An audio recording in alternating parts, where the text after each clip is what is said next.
नमस्कार मित्रों, मैं एसवी भारद्वाज आपका एक बार फिर से अभिनंदन करता हूं। सूर्य का राशि परिवर्तन 16 दिसंबर को होगा।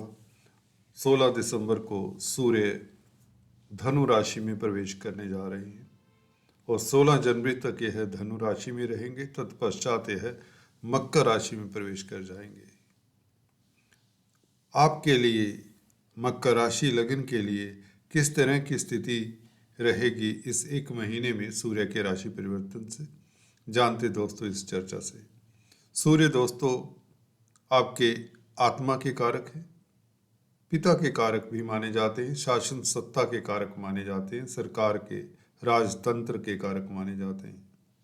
आपका आत्म स्वाभिमान है, बेसिकली आपकी विल पावर भी सूर्य है। शरीर में जो आपके टिश्यूज हैं वह सूर्य से ऊर्जान्वित होते हैं। कहें तो सूर्य हड्डियों के भी कारक हैं, तो डी विटामिन सूर्य से मिलता है हमें, जो हमारी हड्डियों को मजबूत करता है। दोस्तों सूर्य जिस जातक की कुंडली में केंद्र त्रिकोण में होता है वह किस्मत वाला कहें या यूं कहें कि लीडर होता है, निडर होता है। उसमें लीडरशिप क्वालिटीज कूट कूट कर भरी होती हैं। अगर इस सूर्य के ऊपर शुभ प्रभाव हो गुरु मंगल इत्यादि का तो क्या कहने, क्योंकि गुरु मंगल सूर्य के मित्र हैं। अगर सूर्य से उपचे स्थानों में क्रूर ग्रह बैठे हों तो यह सूर्य कुंडली में खासकर अगर आप देखते हैं चंद्र कुंडली के साथ सूर्य कुंडली भी, अगर आप एस्ट्रोलॉजी के स्टूडेंट हैं या सिंसियर प्रैक्टिशनर हैं तो आपको सूर्य कुंडली के ऊपर भी नज़र मारनी चाहिए।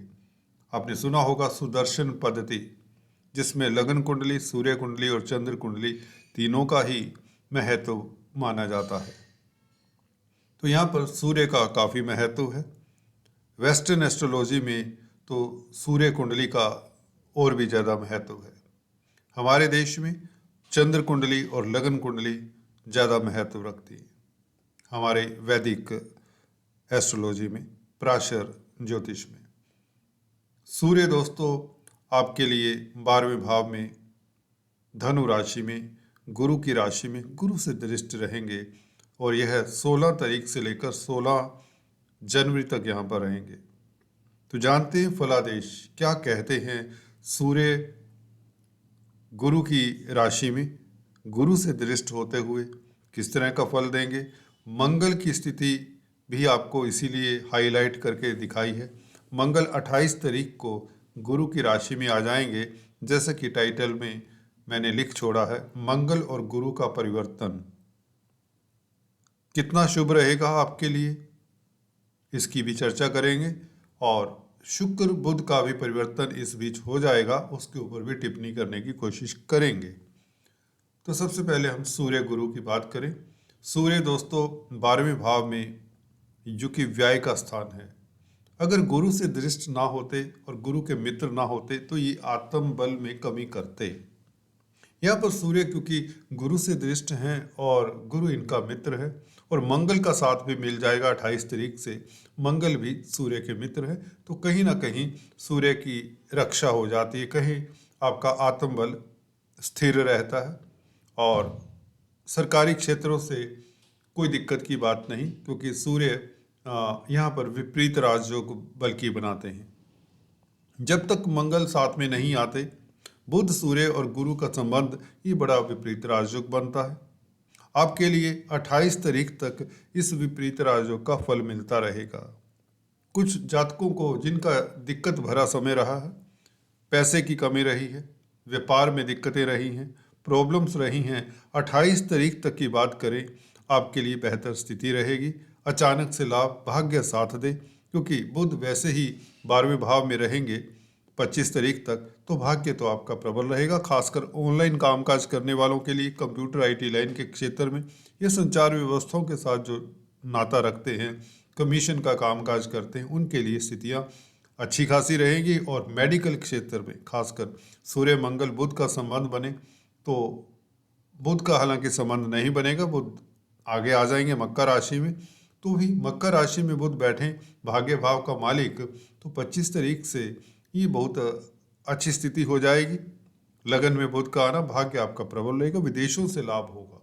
उधर सूर्य का 12वें भाव में बैठना, गुरु से दृष्ट होना जो कि व्यय भाव के मालिक है, तो व्यय आपका नियंत्रण में रहेगा। जो भी निवेश करेंगे अच्छा होगा, नुकसान की संभावनाएं कम हो जाती हैं, या यूं कहें आपको विपरीत राजयोग का फल मिलता है, क्योंकि अष्टमेश है सूर्य और गुरु से दृष्ट है। गुरु भी तो अपने ही भाव को देख रहे हैं, तो बल्कि यहाँ पर आपको एक्सपोर्ट इंपोर्ट करना चाहिए।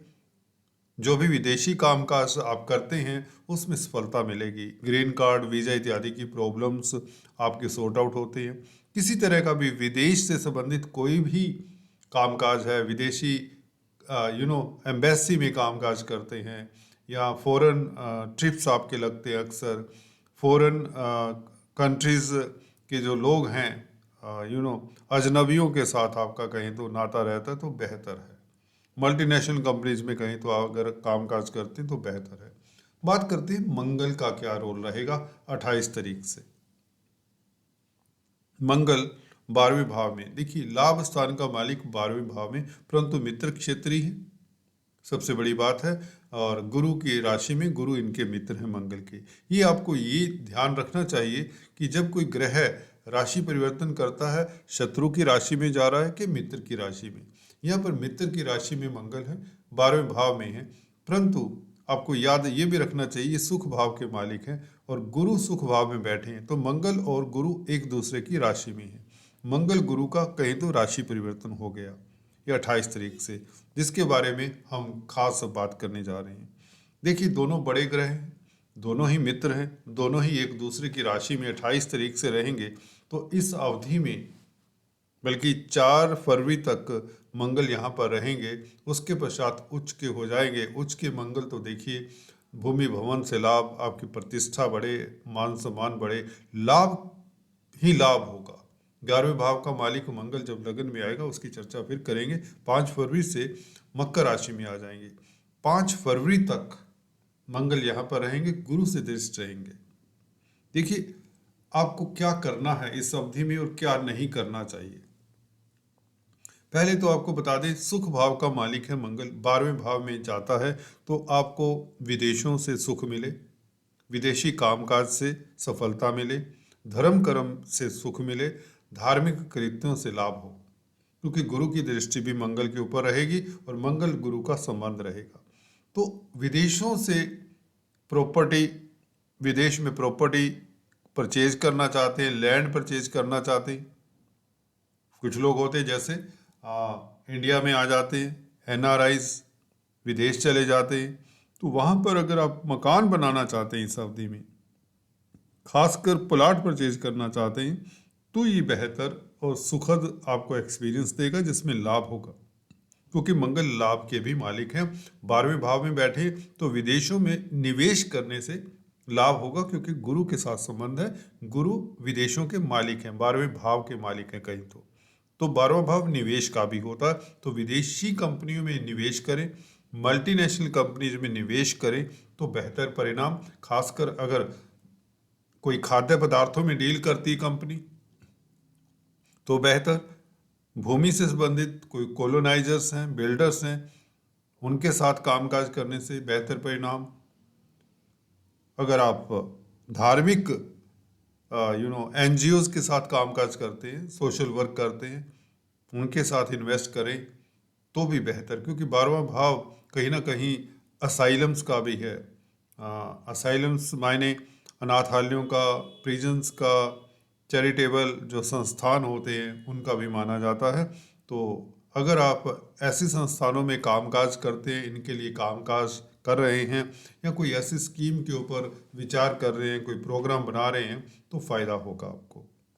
चैरिटी करते हैं, मंदिर जाते हैं, पूजा पाठ करते हैं, तो आपको योगा मेडिटेशन से लाभ होता है, हेल्थ आपकी अच्छी रहती है और आपका मान सम्मान बढ़ता है, क्योंकि सूर्य के साथ भी गुरु का संबंध रहेगा।